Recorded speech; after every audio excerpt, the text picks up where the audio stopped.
ప్రభావతిని భయపెట్టిన శృతి ఎలాగో తెలుసుకోవాలి అనుకుంటే వెంటనే మన ఛానల్ని సబ్స్క్రైబ్ చేసుకోండి. ఫ్రెండ్స్, హాల్లో రోహిణి యొక్క బండారం బయటపడింది అనుకున్న సమయంలో ఎంతో పెద్ద కథ అల్లి ప్రభావతిని కూల్ చేస్తుంది రోహిణి. అందరినీ కనులు కప్పేస్తుంది.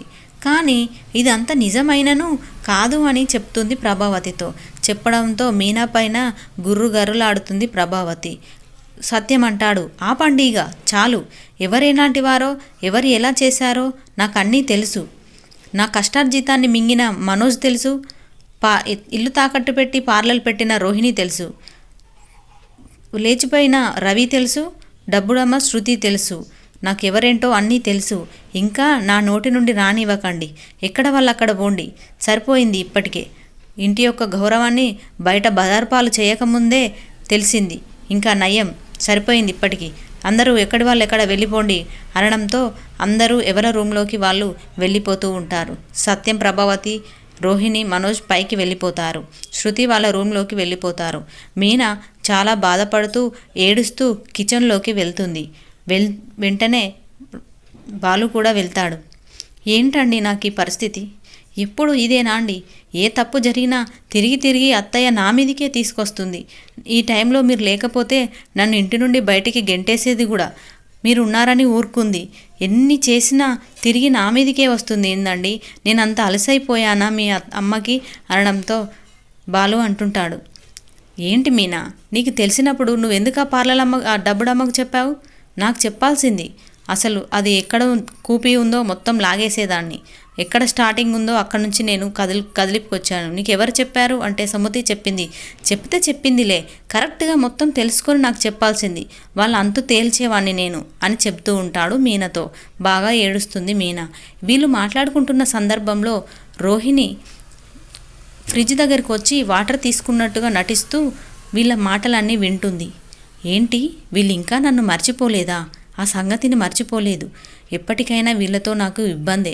వీళ్ళతో నాకు నా యొక్క గుట్టు మొత్తం రట్టు చేసేది ఎప్పటికైనా వీళ్ళే. ఎలాగైనా అత్తయ్యతో చెప్పి వీళ్ళు మళ్ళీ నా విషయంలో జోక్యం చేసుకోకుండా చేయాలి, ఎలాగైనా చేయాలి అనేసి మనసులో అనుకొని మెల్లగా తిన్నగా ఏమీ ఎరగని నంగనాచిలా వాళ్ళ అత్తయ్య దగ్గరికి వెళ్తుంది రోహిణి.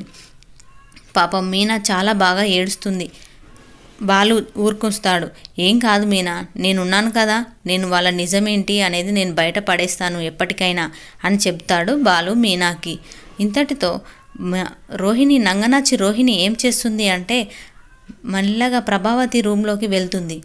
అత్త ఏం చేస్తుందో చూద్దామని వెళ్ళేసరికి ఆహా, ఆ ప్రభావతి ఏం యాక్షన్ చేస్తుంది సార్, మేడం సార్ అన్నట్టుగా.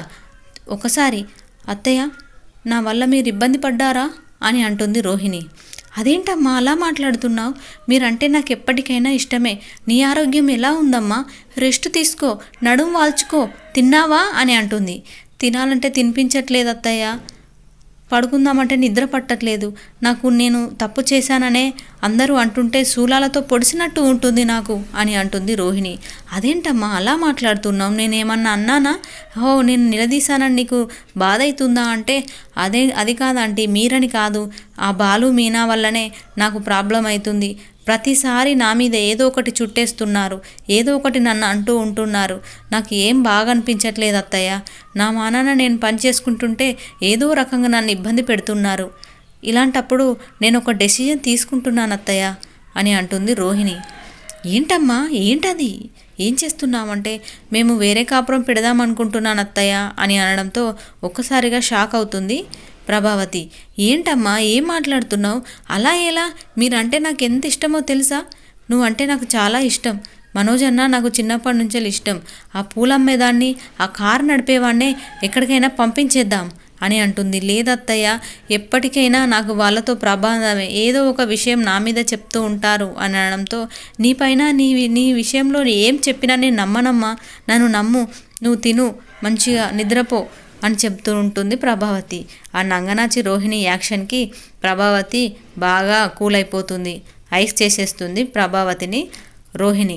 నువ్వెప్పుడు ఏం అనుకోవద్దమ్మా, నేనున్నాను కదా నీకు, నువ్వు ఎక్కడికి వెళ్ళాల్సిన అవసరం లేదు. మీరు ఇప్పుడిప్పుడే అభివృద్ధి అవుతున్నారు, బిజినెస్ నడుపుతున్నారు. మీరు ఎంచక్కా బాగుంటే మిమ్మల్ని చూస్తూ ఉండాలనేదే నా కోరిక అమ్మ. నువ్వు ఎప్పటికీ బాధపడకు అని ప్రభావతి రోహిణికి చెబుతుంది. అత్తయ్య, అయినను మీనా బాలు వాళ్ళు ఎందుకు మా విషయంలో జోక్యం చేసుకుంటారు? నేనేమైనా వాళ్ళ విషయంలో జోక్యం చేసుకుంటున్నానా అని అడుగుతుంది రోహిణి ప్రభావతిని. లేదమ్మా, ఎలాగైనా వాళ్ళను గెంటేస్తా బయటికి అని చెబుతుంది ప్రభావతి. అప్పుడు రోహిణి కడుపు చల్లబడుతుంది. ఇంతలో రోహిణి రూమ్లోకి వస్తుంది. మనోజ్ వస్తాడు. ఏంటి రోహిణి, ఇంకా అదే ఆలోచిస్తున్నావా అనడంతో, ఏంటి మనోజ్, ఎప్పుడు నాకే జరుగుతుంది ఇలా అని బాధపడుతూ యాక్షన్ చేస్తుంది రోహిణి. అదేంటి, ఆ బాలుగాడి వల్ల ఇదంతా. వాడు ఏం చదువుకోలేదు కాబట్టి వాడికి ఏం మాట్లాడాలో తెలియదు. Waste fellow. ఆ పూలమ్మే మీనా కూడా అంతే, వాడి భార్య కూడా అలాగనే మాట్లాడుతుంది. నువ్వన్నీ ఏం పట్టించుకోకు రోహిణి. అవును రోహిణి, ఇప్పుడు ఒకవేళ ఆ ప్రెగ్నెంట్ నువ్వు అయిపోయింది అన్నావు కదా, ఒకవేళ ఉంటే ఇప్పుడు ఎన్నో నెల అవుతుండే అనడంతో 4-5 నెలలు అవుతుందండి. ఆహా, అప్పుడు ఈ టైంలో మనం ఆ బేబీకి ఏం పేరు పెట్టాలి అని మాట్లాడుకునే వాళ్ళం. ఆ బుడి కాళ్ళతో చిట్టిపొట్టి చేతులతో నిన్ను తంతుంటుండే నేను చూసేవాడిని కదా. ఆహా, ఎంత మంచి మిస్ అయింది రోహిణి. అయినా ఇప్పటికీ నాకు టెన్షన్ లేకుండా అయింది. నేను ఎప్పటికైనా నాన్న అవుతాను కదా, నేను నాన్న అవుతానో కానో అనే డౌట్ ఉండే, కానీ నాకు ఇప్పుడు ఆ డౌట్ ఏం లేకుండా అయింది. ఏం కాదు రోహిణి, ఎప్పటికైనా మనం అమ్మా నాన్నలం అవుతాం అని అంటుంటాడు మనోజ్. అప్పుడు ఎంతో దొంగనాచి నంగనాచి రోహిణి మనోజ్ పైన వాలిపోయి మనసులో అనుకుంటుంది, ఇంత మంచి భర్త దొరికాడు నాకు. నేను ఎన్నో తప్పులు చేస్తున్నాను, ఎన్నో అబద్ధాలు చెబుతున్నాను, నన్ను క్షమించు దేవుడా అని అనుకుంటుంది. ఇంతలో సీన్ కట్ చేస్తే మీనా సుమతి వాళ్ళ హాస్పిటల్కి వెళ్తుంది. ఇక్కడ అకౌంటెంట్ సుమతిని పిలిపిస్తారా అనడంతో పిలిపిస్తారు. అకౌంటెంట్ వస్తుంది. ఏంటక్క ఇలా వచ్చావు, రా టీ తాగి మాట్లాడుకుందాం అనడంతో, వద్దు ఇప్పుడే తినేసి వచ్చాను అని మీనా అంటుంది. లేదక్క కూర్చుందాం రా అనడంతో టీ తాగడానికి వెళ్తారు ఇద్దరు. అవునక్క, ఏమైంది రోహిణి విషయం అంటే, ఇంకా నువ్వు ఆ విషయం మాట్లాడకు సుమతి. నువ్వు చెప్పడం వల్ల నేను శృతికి చెప్పాను. శృతి ఒకరి వల్ల ఒకరి ఇల్లంతా తెలిసిపోయి నైట్ పెద్ద గొడవ అయింది. మా అత్తయ్య నన్ను కొట్టడానికే వచ్చారు అంటే, అయ్యయ్యో అలా ఇలా అయిందక్క అని అంటుంది సుమతి. అలా అనే అయింది, నైట్ బాగా గొడవ అయింది అని చెబుతుంది మీనా. ఇంతలో మరి అలా కావద్దు కదా, ఎలాగైనా ప్రెగ్నెంట్ మాత్రం అయిందన్న విషయం మీకు తెలియదు కదా అక్క అంటే, అదేమోలే పోనీలే అనేసి అంటుంది సుమతి మరియు మీనా. ఇంతలో అకౌంటెంట్కి రిసెప్షన్లో ఫోన్ చేసి ఒకసారి మేడం రమ్మంటున్నారు, డాక్టర్ మేడం అనడంతో సుమతి వస్తుంది డాక్టర్ దగ్గరికి. ఏంటి మేడం అంటే, నీకు సత్కారం చేయాలి, నువ్వు చాలా బాగా పనిచేస్తున్నావు అని ఇండైరెక్ట్గా మాట్లాడుతుంది. ఏంటి మేడం అలా మాట్లాడుతున్నారు అంటే, అవును మన క్లయింట్ల యొక్క హెల్త్ కండిషన్ నువ్వు బయటికి ఎందుకు చెప్తున్నావు, నీ పనేంటి, నువ్వు అకౌంటెంట్, నీకు ఈ విషయాలు ఎందుకు అనడంతో, లేదు మేడం తను మా రిలేషన్ అవుతుంది అంటే, రిలేషన్ అయినా ఎవరైనా నువ్వు అలా చెప్పాల్సింది కాదు కదా అని కోపడుతుంది మేడం సుమతిని. లేదు మేడం ఇంకొకసారి ఇలా చేయను అంటే, లేదు నేను జాబ్లో నుంచి తీసేస్తున్నా అనడంతో, లేదు మేడం మేము చేసుకుంటే బ్రతికే వాళ్ళం, మాకు ఇది ఎంతో ముఖ్యం ఈ జాబు, మా అమ్మ మమ్మల్ని కష్టపడి చదివించింది అని చెప్తుంది. మరి అంత కష్టపడి చదివించిన అంటున్నావు, ఇలాంటి పనులు ఏంటి చేయడం నువ్వు అని కోపడుతుంది డాక్టర్ మేడం సుమతిని. లేదు మేడం ప్లీజ్ ఏమనుకోకండి ప్లీజ్ అని చాలా రిక్వెస్ట్ చేస్తుంది డాక్టర్ని సుమతి. ఇంకొకసారి ఇలా రిపీట్ అయితే మాత్రం నిన్ను తీసేయడం జరుగుతుంది అని చెప్తుంది డాక్టర్ మేడం. సరే అండి, ఇంకొకసారి అలా చేయను, నా పని నేను మాత్రమే చేసుకుంటాను, నేను ఎవరి పనిలోనూ ఎవరి హెల్త్ కండిషన్ అడగను, నేను ఇలాంటి పనులు ఎప్పుడు చేయను మేడం అని మేడం దగ్గర ప్రామిస్ చేస్తుంది సుమతి. పాపం ఘోరం కదా ఫ్రెండ్స్, ఏదో కష్టపడితే జాబ్ వచ్చింది, అనవసరంగా రోహిణి ఆ దొంగ రోహిణి విషయంలో జోక్యం చేసుకొని తన యొక్క జాబ్కే ఎసరు తెచ్చుకుంది సుమతి. ఇది ఇట్లా ఉంటుండగా నెక్స్ట్ అప్కమింగ్ ఎపిసోడ్లో ఏమవుతుంది అంటే ఫ్రెండ్స్, బాలు మరియు రవికి పడి నైట్ రారు. ఇద్దరూ రాకపోవడంతో శృతి మరియు మీనా ఇంటి దగ్గర సినిమా చూస్తూ ఉంటారు, హర్రర్ సినిమా చూస్తూ ఉంటే అది చూస్తున్న మీనాకు చాలా భయం అవుతుంది. అమ్మో నేను ఇలాంటి సినిమాలు చూడను అని అనడంతో ప్రభావతి వచ్చి హేళన చేస్తుంది మీనాను.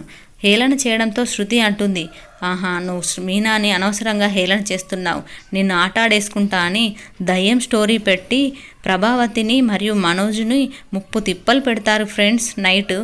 రేపటి ఎపిసోడ్ కంపల్సరీ చూడండి ఫ్రెండ్స్, చాలా ఫన్నీగా ఉంటుంది. ప్రభావతి ఎంత భయపడుతుందో మీరు ఆ స్టోరీలో చూడొచ్చు. Thank you friends. చాలా భయపడుతుంది మా ప్రభావతి మరియు Manoj. Okay, thank you friends. ఇలాంటి అప్డేట్స్ మీకు ముందుగానే రావాలి అనుకుంటే ఛానల్ని సబ్స్క్రైబ్ చేసుకొని ఒక లైక్ వేయండి ఫ్రెండ్స్. Thank you.